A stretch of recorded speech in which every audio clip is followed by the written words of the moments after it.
중국의 최대 정치 행사인 양회가 어제 개막됐습니다. 오는 28일까지 일주일 동안의 일정으로 진행됩니다. 코로나19의 세계적 대유행, 팬데믹이라는 특수한 상황인데다 미국과의 갈등도 최악으로 치닫고 있는 시점에서 열리는 만큼 전 세계의 시선이 중국으로 쏠리고 있습니다.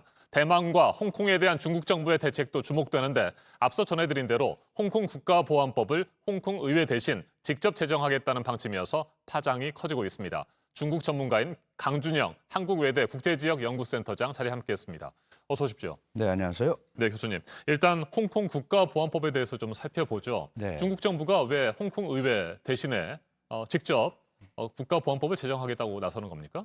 기본적으로 홍콩 기본법이라는 법이 있습니다. 네. 이제 홍콩을 어떻게 통치할 건가 하는 거를 중국 전국인민대표대회가 제정한 법이 있는데 네. 그 23조가 바로 이제 홍콩의 보안, 안보에 관한 겁니다. 그런데 이게 지난번에도 기본법을 이제 중국의 구미에 맞게 홍콩 정부를 시켜서 시도를 해보려고 2003년에 한 번 했었습니다. 그랬죠. 네, 그랬는데 그때도 안 됐단 말이죠. 그때 처음으로 길거리로 한 50만 명이 쏟아져 나왔어요. 대규모 시위가 벌어졌었죠. 그리고 작년에 그 소위 송환법 범죄인 인도 네. 법안입니다. 이런 거 잘 안 된단 네. 말이죠. 그러니까 이제 중앙정부가 나서서 이걸 해야겠다. 그리고 홍콩 기본법에 대한 최종 해석권을 전국인민대표대회 상무위원회가 갖고 있기 때문에 제정권을 가지고 있는 거죠. 법률 제정권을. 그래서 중앙정부 차원에서 이 법을 만들겠다는 건데 지금 말씀하신 대로 홍콩의 반발이 나올 수밖에 네. 없는 거죠. 왜냐하면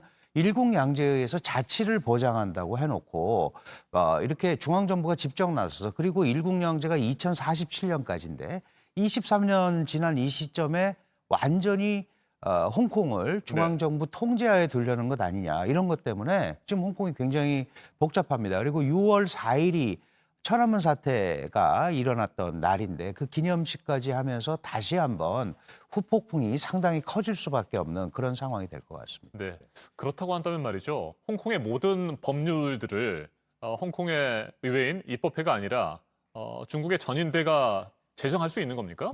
모든 법률은 아니지만 최종 해석권을 가지고 있습니다. 아하. 법률을 제정한 거에 대해서 이거를 어떻게 유권 해석을 한다는 건 할 수 있는 거거든요. 그런데 자치를 보장했다고 했기 때문에 안 하는 거죠. 할 수는 있습니다. 그래서 일반적인 사안에 대해서는 의회에 다 맡기는 겁니다. 지금 뭐 송환법도 마찬가지고요. 네. 그런데 이렇게 국가 보안에 관계되고 핵심 이익에 관계된다고 판단이 되면 중앙정부가 할 수도 있는 겁니다. 그거를 아마 카드로 꺼내서 실제로 어떻게 될지는 모르겠지만 강력하게 이제 앞으로의 홍콩은 중국 정부가 컨트롤하겠다는 네. 의지를 이런 방법으로 표현하는 것 같습니다. 네.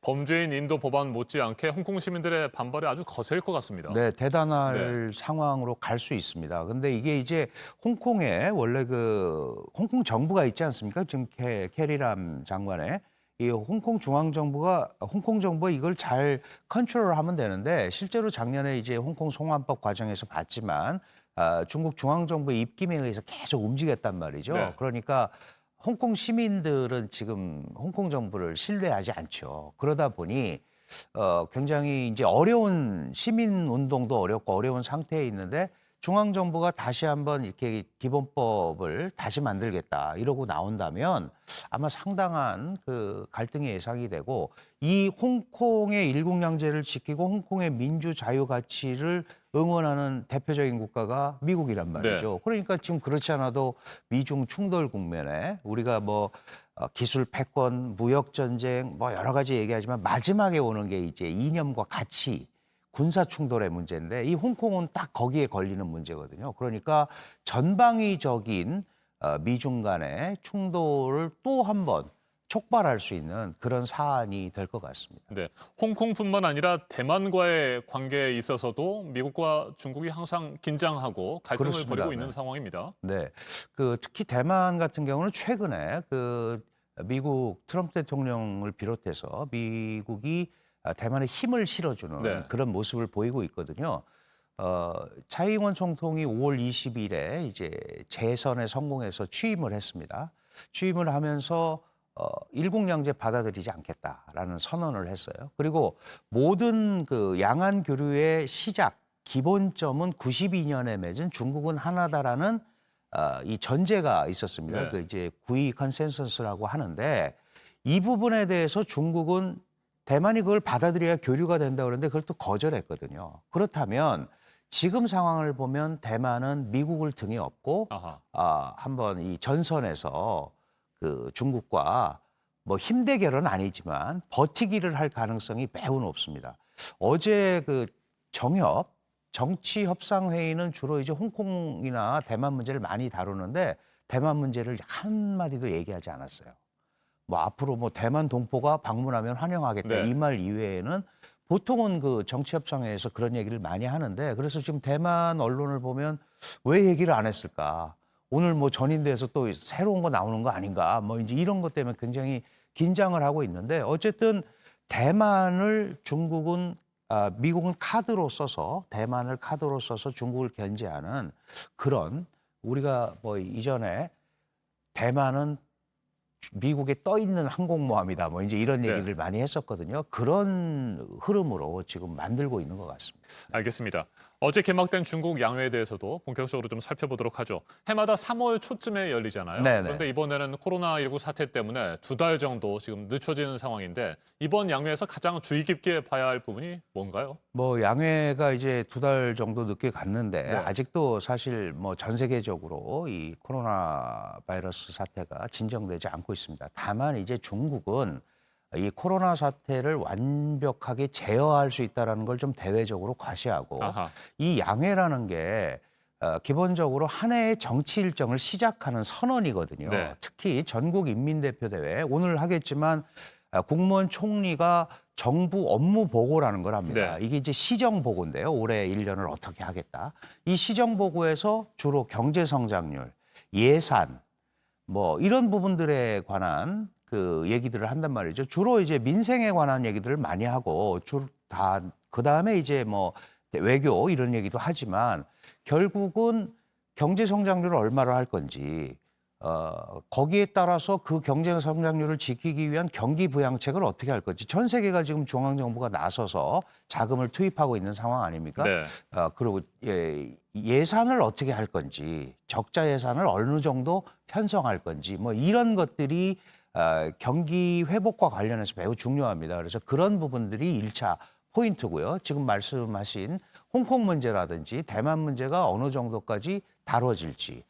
그리고 이번에 강조하고 있는 것 중에 하나가 미국의 상당한 뭐 압박을 받고 있으면서도 약 우리 돈으로 한 1,700조 원 정도 중국 제조 2025에 대한 투자 의지를 계속 밝히고 있거든요. 사실 작년 전국인민대표대회에서는 중국 제조 2025라는 말을 쓰지 않았습니다. 네. 왜냐하면 미국이 계속 압박을 하니까. 그런데 그게 10개 프로젝트인데 하나하나에 대해서는 사실 다 투자 계획을 발표했거든요.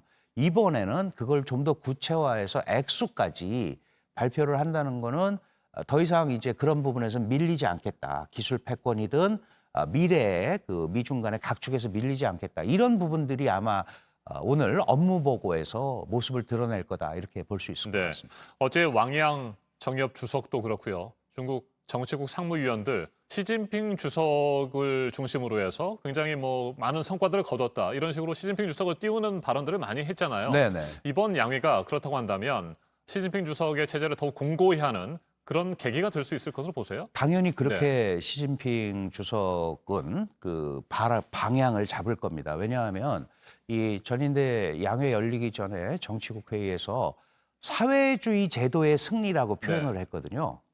이 코로나 전국을 제어할 수 있는 게 그리고 내년이 공산당 창당 100주년인데 전면적인 소강사회 건설 네. 이걸 향해서 지도부가 똘똘 뭉쳐서 매진하자. 그리고 중국 정부가 매우 잘했다. 특히 시진핑 주석을 정점으로 이런 부분들을 대외적으로 크게 과시하면서 아마 국내적으로도 1인 체제를 더욱 확고히 하는 계기로 삼으려고 노력을 할 겁니다. 네, 말씀하신 소강 사회, 샤오캉이라고 하잖아요. 네네. 이 샤오캉에 대한 얘기들을 많이 하는데 네네. 이 부분에 대해서 조금만 더 설명해 예, 주실 수 원래 있을까요? 이제 육아 질서에서 얘기하는 거예요. 그 제일 낮은 단계가 온포 단계입니다. 그러니까 배부르고 등 따뜻한. 아하. 그러니까 최소한의 그 먹는 걸 해결한 네. 상태고 소강이라는 거는 중산층 사회를 얘기하는 겁니다. 그러니까 어느 정도 의식주가 해결이 되고 살 수 있는 상태.